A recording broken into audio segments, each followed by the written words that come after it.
बंसीपुर नाम का एक गांव था जहां साल भर से मौसम के खराब होने के कारण बिजली नहीं आती थी। बंसीपुर गांव कभी उजाले के नाम से जाना जाता था, पर आज उस गांव में चारों तरफ अंधेरा छाया हुआ था। ऐसे मानो जैसे सभी लोग बरसों पुराने बिना बिजली के जमाने में जी रहे थे। ऐसे ही एक दिन गांव की सारी औरतें कुएं पर से पानी लाकर अपनी सारी जरूरत को पूरा करती थी। ऐसे ही एक दिन आहा, थक गई रे, मैं तो साल भर से इस कुएं से पानी खींचते हुए परेशान हो गई। अब ना खींचता मुझसे इस कुएं से पानी, मेरे तो कमर में दर्द रहने लगा। अब दर्द हो या कुछ भी हो बहन, घर के काम तो सारे करने ही पड़ेंगे। ये भी कुआं है जिसको एक साल पहले कोई देखता तक नहीं था, और आज देख लो इस कुएं की कितनी अहमियत है। सही कह रही हो बहन, जब से गांव की बिजली गई है इस कुएं ने अपनी अहमियत बता दी है, और बिजली न आने से सारी बिजली से चलने वाली चीज बंद पड़ी है। बस काम में आ रहा है तो बस ये कुआं। काश उस दिन गांव में वो तेज तूफान और आंधी ना आई होती जिस वजह से तार टूटकर बिजली का ट्रांसफार्मर ना पुकता, तो आज हमारे गांव में भी बिजली होती। ऐसे सब मिलकर अपने बिना बिजली वाले गांव की दुख दर्द पीड़ा एक दूसरे को सुनाने लगती हैं, और कुछ देर बाद सब अपने घर चली जाती हैं। एक दिन नंदिनी कुएं से पानी लाकर घर पर कपड़े धो रही थी, तभी खुद से कहती है, हे भगवान, इस गर्मी में तो पूरे शरीर का पानी ही निचोड़ जाता है। पहले कुएं से पानी खींच कर लाओ और फिर हाथ से कपड़े धो। क्या फायदा दहेज में वॉशिंग मशीन मिलने का, इसको तो अब मैं बेच ही दूंगी। ऐसे ही एक दिन अंजना गर्मी में हाथ के पंखे से हवा कर रही थी, तभी अंजना अपनी सास से कहती है, आहा, गर्मी, किस काम का एसी जब देखो बंद पड़ा रहता है। इसे उतरवा कर बिकवा देना बहू, बिना बिजली के गांव में इस एसी का कोई मोल नहीं है।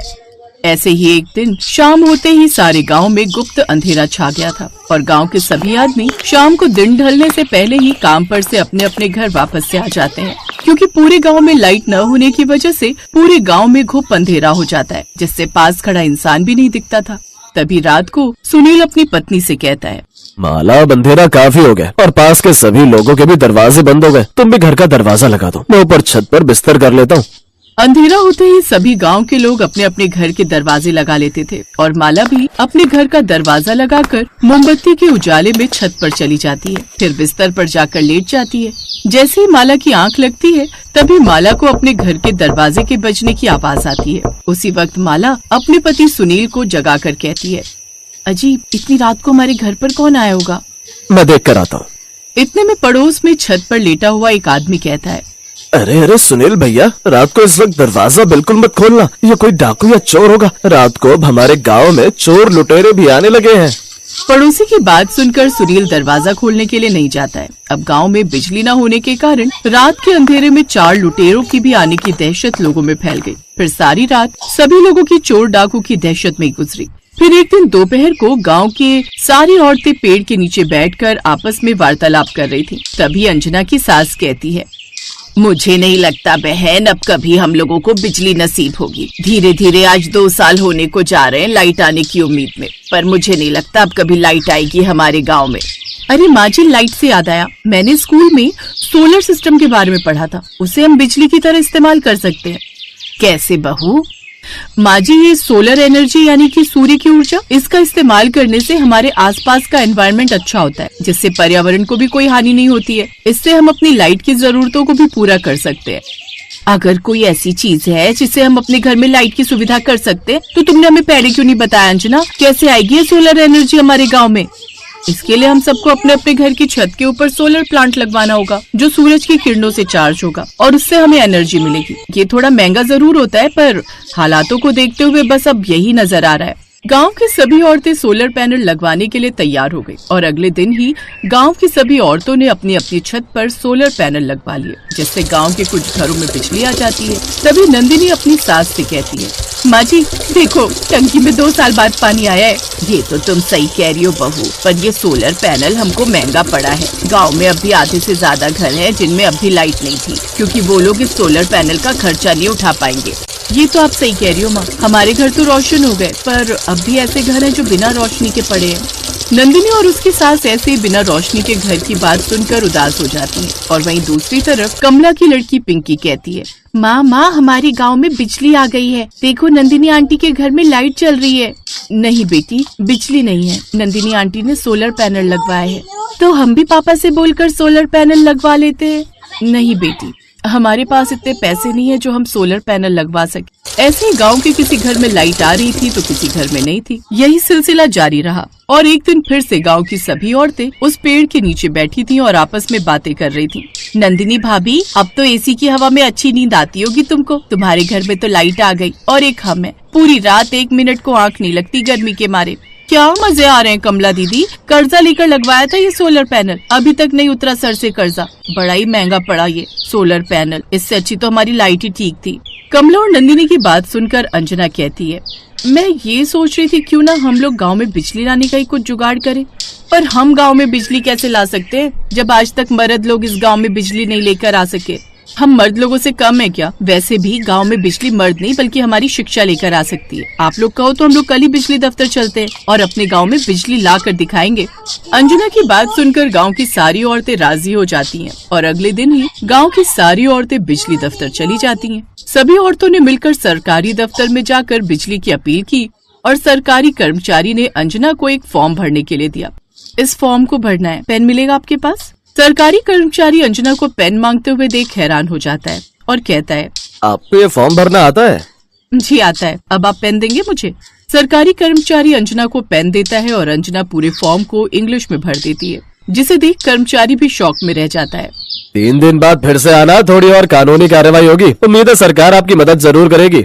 और वो सारी औरतें फैसला कर लेती हैं कि वो गांव में लाइट लाकर रहेंगी। और अंत में एक दिन गांव में सरकारी कर्मचारी बिजली जोड़ने के लिए आ जाते हैं। अंजना का पति मुकेश कहता है, आखिरकार हमारी गांव की औरतों ने गांव में बिजली के तार जुड़वाई दिए और उनकी मेहनत रंग लेकर आई। सभी लोग गांव में 2 साल बाद बिजली आने के इंतजार में खुश हो रहे थे और थोड़ी देर बाद बिजली के तार जुड़ जाते हैं और गांव के सभी घर और सड़कें उजागर हो जाती हैं। ये लाइट आ गई। सभी बच्चे लाइट आने की खुशी में बाहर सड़क पर रोशनी में नाचने लगे। पूरे 2 साल बाद बंसीपुर गांव में लाइट आई थी। अब घर में पड़ी सूखी टंकियों में भी पानी आना शुरू हो जाता है और गांव के सभी लोग रात को सड़कों पर खड़े होकर लाइट का आनंद ले रहे थे।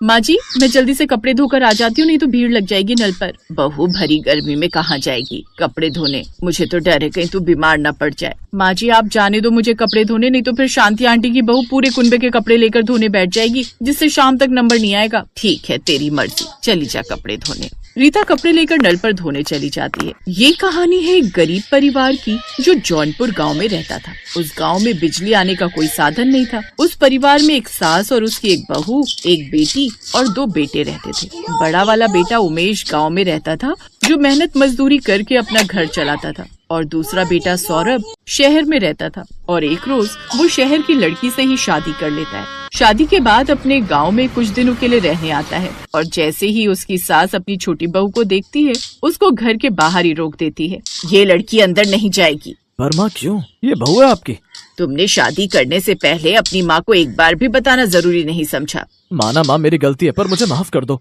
कमला अपनी बेटी की खुशी के लिए रिंकी को अंदर बुलाती है और उसे अपनी बहू स्वीकारती है। थोड़ी देर बाद जब रात होने लगती है तो सारे गांव में लाइट की जगह मिट्टी के दिए जलने लगते हैं, जिसे देखकर रिंकी अपनी सास से बोलती है, माँ जी ये गांव के किसी भी घर में और हमारे घर में लाइट क्यों नहीं जल रही है? बहू लाइट? हमारे गांव में बिजली नाम की तो कोई चीज ही नहीं है जो लाइट जलेगी। हम सभी लोग अपने कामों को दिन ढलने से पहले ही निपटा लेते हैं और रात दिए जलाकर काटते हैं। क्या? ये क्या कह रही हो माँ जी आप? इतनी भयंकर गर्मी में वो भी बिना लाइट के कैसे रहती हो आप? रिंकी अपनी सास की बात को सुनकर बुरी तरह से चौंक गई और उसको यकीन नहीं हुआ कि यहाँ इस गांव में लाइट नहीं है। फिर आधी रात को रिंकी अपने पति को जगाती है।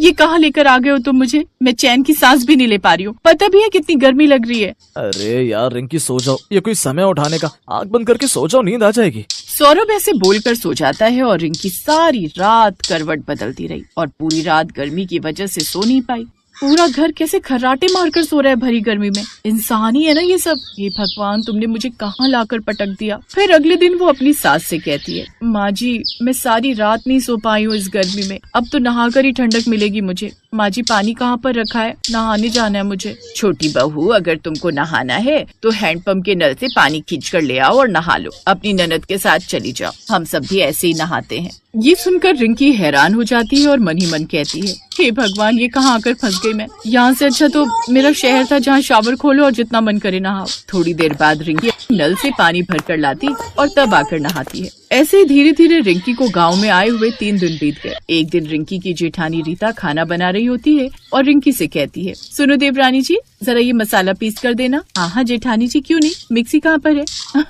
अरे देवरानी जी, आप भी कैसी बात करती हैं, हम लोग तो सिलबट्टे पर मसाला पीसते हैं। ये क्या होता है जेठानी जी? ये बिना लाइट के चलने वाला जुगाड़ है देवरानी जी। इस सिलबट्टे पर पिसे मसाले की सब्जी भी एकदम दमदार बनती है। जब रिंकी रीता को मसाले पीसते हुए देखती है, ये क्या आफत है, पत्थरों से मसाले पीसते हैं यहाँ के लोग, छी, अभी तो पता नहीं क्या क्या देखने को मिलेगा। एक रात रिंकी के पेट में अचानक दर्द हुआ जिससे उसे पोटी आने लगी, लेकिन घर में रात को पानी भी खत्म हो गया था और नल भी दूर था।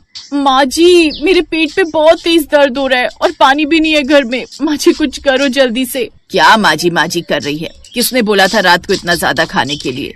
माँ जी जल्दी करिए, निकल जाएगी नहीं तो यहीं। निकल जाएगी तो एक काम कर, यहीं कर दे, और नहीं तो मेरे सर पर कर दे। ना जाने किस आफत की पुड़िया को लेकर आए हैं हमारी छाती पर मूंग दलने। अरे सबर कर, पानी का इंतजाम कर रही हूँ। तभी रीता पड़ोस से पानी की बाल्टी लेकर जाती है और तब इसके बाद रिंकी पॉटी करके आती है। लेकिन इन सब से रिंकी अब काफी परेशान हो गई थी और वो अब अगले ही दिन अपना बैग पैक करने लगती है। सौरभ जी, इस गांव में बिजली न होने के कितने नुकसान है। बिजली के कारण घर में मोटर नहीं लग सकती, जिस कारण पानी लाने के लिए भी हमें बाहर हैंडपंप से पानी भरना पड़ता है। कल रात को मेरे साथ इमरजेंसी हो गई, अगर मान लो मेरी जगह कोई और बच्चा या बूढ़ा होता तो उसे भी यही सब परेशानियां झेलनी पड़ती। नहीं, मैंने तो बस अब तय कर लिया कि अब मैं इस घर में और नहीं रहूंगी, मैं जा रही हूँ यहाँ से। अब चलिए आप भी यहाँ से बहुत रह लिया, हम इस गाँव के ससुराल में जहाँ बिजली का नामो निशान नहीं है। एक एक दिन मेरा किश्तों में कट रहा है। यहाँ गर्मी के मारे जान निकल रही है, न लाइट है, न पानी है, न एसी है। एसी तो बहुत दूर, एक पंखा तक नहीं है। कल दिन निकलते ही हम शहर चलेंगे। देखो रिंकी, यहाँ मेरे माँ बाबूजी हैं और मैं उनके पास कुछ दिनों के लिए रहने आया, तो मेरे लिए थोड़ा गर्मी बर्दाश्त नहीं कर सकती। अरे ये भी तो इंसान है, रह रहे ना, अगर मेरी खुशी के लिए कुछ दिन रह लोगी तो कोई पहाड़ नहीं टूट जाएगा। रिंकी पत्नी की खुशी के लिए गांव में बिना बिजली के रहना सीख जाती है और सबके साथ मिलजुल कर रहने लगती है। ऐसे ही एक हफ्ता गुजर जाता है और फिर एक दिन सुनीता, माँ जी देखो ना, मैंने कितने मन से पालक पनीर बनाया था, सब गर्मी के कारण खराब हो गया। काश भाभी हमारे गांव में भी बिजली होती तो एक फ्रिज होता जिससे ये रोज रोज का नुकसान नहीं होता। बेटी, इस गांव में कभी भी बिजली नहीं आने वाली, पूरी जिंदगी निकाल दी मैंने अपनी ऐसे ही। वहीं खड़ी रिंकी अपने परिवार की परेशानी देख मन ही मन ठान लेती है कि अब इस गांव में वो बिजली लाकर ही रहेगी। माँ जी, अब इस गांव में बिजली की सुविधा ला कर रहूंगी, जिससे इस गांव को और हम लोगों को बिजली के कारण होने वाली सारी परेशानी से छुटकारा मिल जाएगा। बस बस रहने दे बहू, तू इतने बड़े बड़े गाँव की मुखिया यहाँ बिजली ना ला सके, तू बिजली लाएगी यहाँ। माँ जी, मैं आपसे और सभी गाँव वालों से वादा करती हूँ कि मैं इस गांव में बिजली ला कर रहूंगी। अब रिंकी बिजली विभाग के ऑफिस जाती है और इस बारे में इंक्वायरी करने लगती है। कितने समय से जौनपुर गांव में बिजली नहीं है, लोग यहाँ परेशान पड़े हुए, आखिर प्रशासन कर क्या रहा है? ए मैडम, प्रशासन जो मर्जी करे तुम्हें इससे क्या, हमारी मर्जी नहीं देते उस गाँव में बिजली, बोले क्या कर लोगी?